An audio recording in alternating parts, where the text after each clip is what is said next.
Today we are going to learn how to create the drop-down list in Excel to simplify and speed up the data entry, to reduce the chances of errors and mistakes, and to ensure consistency in our data. Here we have a list of POs. Let's say we need to add here status of each PO and the priority for each of the PO. To ensure the consistency, we will insert here drop-down list so that no unwanted entry is added here. So as we need to add here drop-down list, we simply select the cells where we need to add the drop-down list. We will go to data tab.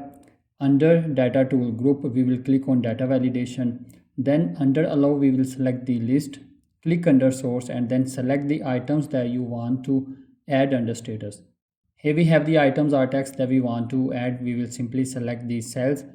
We will click on OK and we are done creating the drop-down list. Now we can simply add the status for each PO. The drop-down list avoids the entry of unwanted text. Let's say I have added the text that is not available in the drop-down list.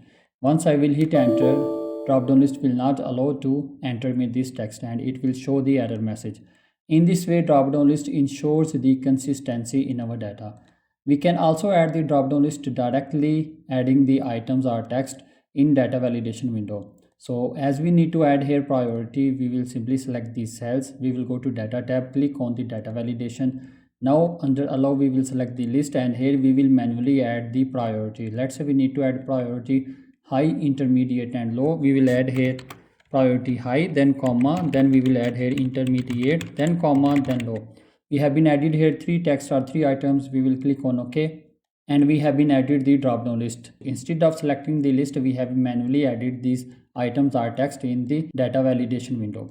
We can also easily delete or remove the drop down list. We simply need to select the cells from where we need to delete the drop down list. Go to data tab, click on the data validation and simply click on clear all, then click on OK and we have been removed the drop down list. That's all for today. Don't forget to like, share and subscribe.